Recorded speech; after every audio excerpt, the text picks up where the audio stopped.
दोस्तों मज़ेदार हिंदी कहानियाँ सबसे पहले देखने के लिए आप मेरे YouTube चैनल को सब्सक्राइब करके बेल आइकन को दबाएं। प्यार से विवाह तक का सफ़र इतना लंबा होगा उन्होंने सोचा न था। दो युवा दिलों ने दाम्पत्य जीवन के सपने सजोने शुरू कर दिए थे, लेकिन इंतजार की घड़ियां बढ़ती ही जा रही थी। मुझे गुमसुम और उदास देखकर माँ ने कहा, क्या बात है, तू इस तरह मुंह लटकाई क्यों बैठी है? कई दिन से मनोज का भी फोन नहीं आया। दोनों ने आपस में झगड़ा कर लिया क्या? नहीं माँ, रोज रोज को क्या बातें करें। कितने दिनों से शादी की तैयारियां कर रहे थे, सब व्यर्थ हो गई। यदि मनोज के दादाजी की मौत न हुई होती तो आज तेरी शादी को 15 दिन हो चुके थे।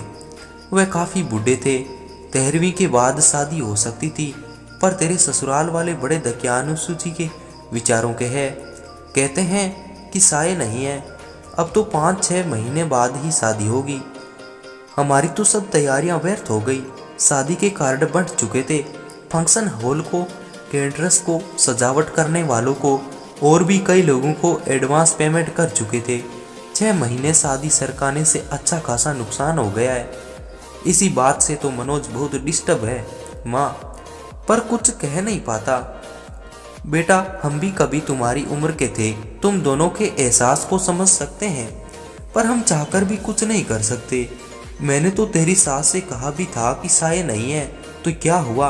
अच्छे काम के लिए सब दिन शुभ होते हैं। अब हमें शादी कर देनी चाहिए।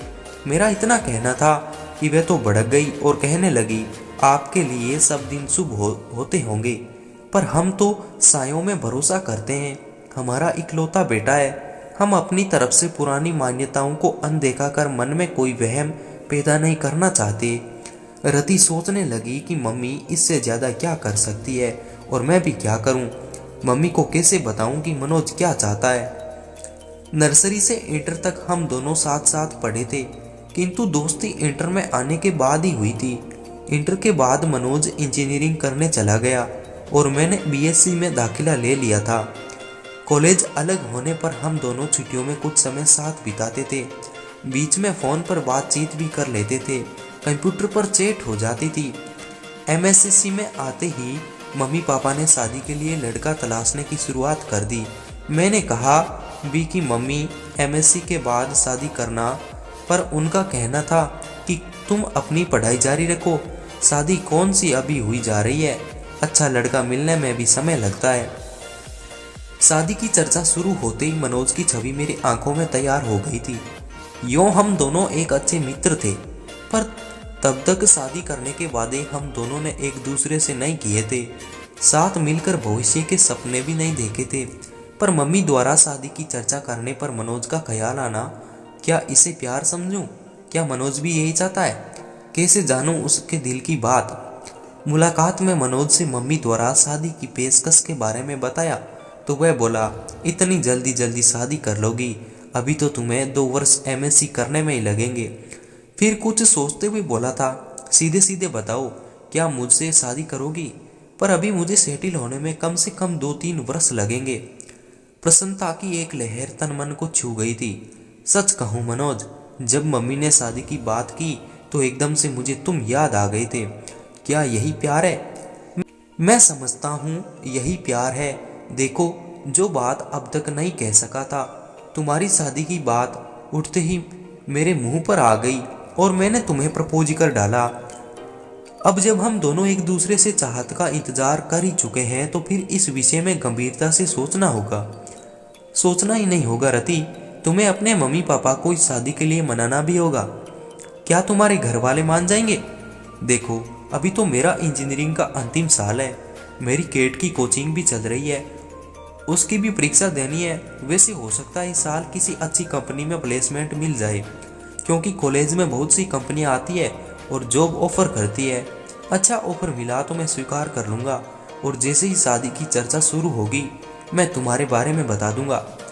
प्यार का अंकुर तो हमारे बीच पनप ही चुका था और हमारा ये प्यार अब जीवन साथी बनने के सपने भी देखने लगा था। अब इसका जिक्र अपने अपने घर में करना जरूरी हो गया था। मैंने मम्मी को मनोज के बारे में बताया तो वह बोली, वह अपनी जाति का नहीं है, ये कैसे हो सकता है? तेरे पापा तो बिल्कुल नहीं मानेंगे। क्या मनोज के माता पिता तैयार है? अभी तो इस बारे में उसके घर वाले कुछ नहीं जानते।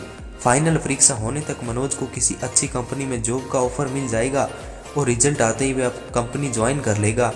उसके बाद ही वह अपने मम्मी पापा से बात करेगा। क्या ज़रूरी है कि वे मान ही जाएंगे।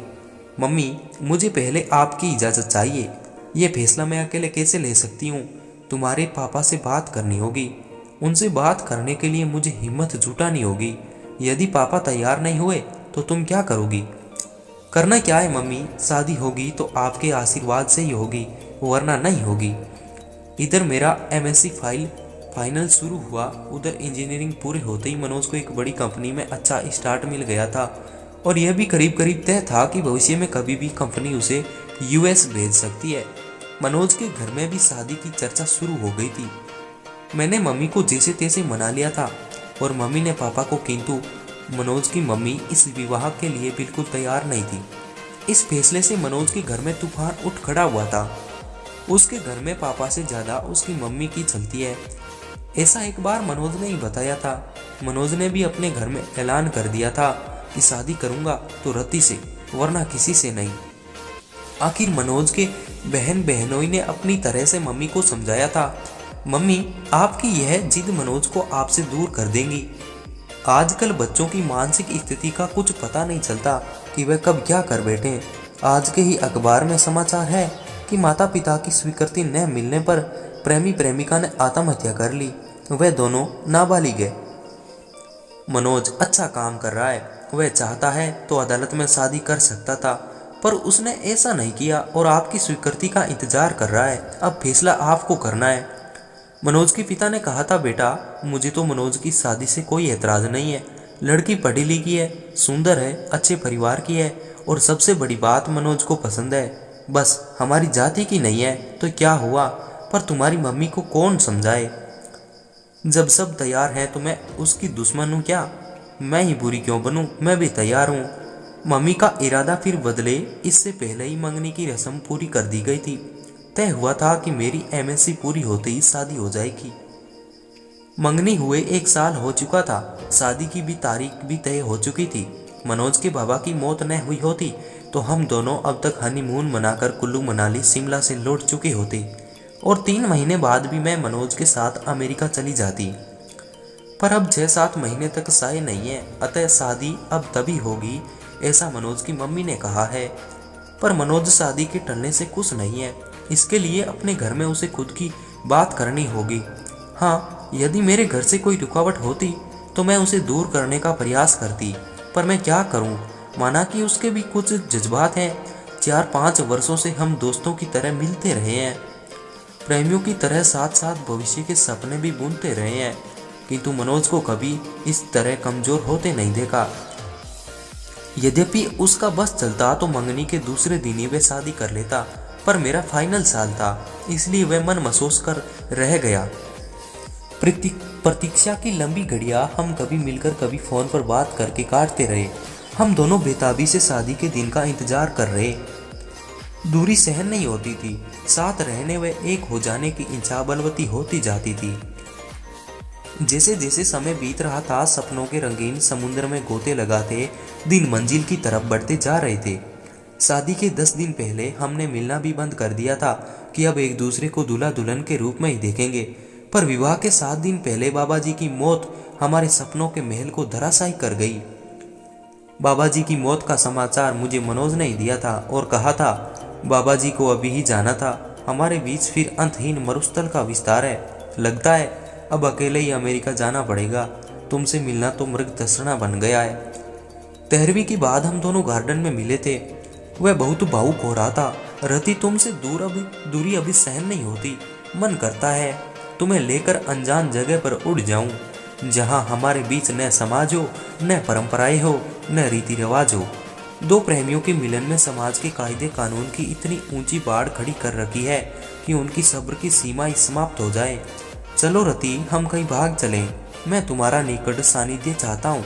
इतना बड़ा शहर है, चलो किसी होटल में कुछ घंटे साथ बिताते हैं। जो हाल मनोज का था वही मेरा भी था। एक मन कहता कि अपनी खींची लक्ष्मण रेखा को अब मिटा दें, किंतु दूसरा मन संस्कारों की पिन चुबा देता कि बिना विवाह ये सब ठीक नहीं। वैसे भी एक बार मनोज की इच्छा पूरी कर दी तो ये चाह फिर बार बार सिर उठाएगी। नहीं, ये ठीक नहीं। क्या ठीक नहीं रति? क्या तुमको मुझ पर विश्वास नहीं? पति पत्नी तो हमें बनना ही है। मेरा मन आज जिद पर आया है, मैं भटक सकता हूँ। रति, मुझे संभाल लो। गार्डन के एकांत जुटपुटे में उसने बाहों में भरकर बेतहासा चूमना शुरू कर दिया। मैंने भी आज उसे ये छूट दे दी कि ताकि उसका आवेग कुछ शांत हो, किंतु मनोज की गहरी गहरी सांसें और अधिक समा जाने की चाह मुझे भी बहकाए उससे पूर्व ही मैं उठ खड़ी हुई। अपने को संभालो मनोज, यह भी कोई जगह है बहकने की? मैं भी कोई पत्थर नहीं, इंसान हूं। कुछ दिन अपने को और संभालो। इतने दिन से अपने को संभाल ही तो रहा हूं। जो तुम चाह रहे हो वह हमारी समस्या का समाधान तो नहीं है। स्थायी समाधान के लिए अब हाथ पैर मारने होंगे। चलो, बहुत जोर से भूख लगी है, एक गर्मा गर्म कॉफी के साथ कुछ खिला दो, फिर इस बारे में कुछ मिलकर सोचते हैं। रेस्टोरेंट में बेर को ऑर्डर देने के बाद ही मैंने बातचीत शुरू की। मनोज, तुम्हें अब एक ही काम करना है, किसी तरह अपने माता पिता को जल्दी शादी के लिए तैयार करना है, जो बहुत मुश्किल नहीं। आखिर वे हमारे शुभ चिंतक है। तुमने उनसे एक बार भी कहा कि शादी इतने दिन के लिए न टाल कर अभी कर दें? नहीं, ये तो नहीं कहा। तो अब कह दो। कुछ पुराना छोड़ने और नए अपनाने में हर एक को कुछ हिचक होती है। अपनी इंटरकास्ट मैरिज के लिए आखिर वे तैयार हो गए ना?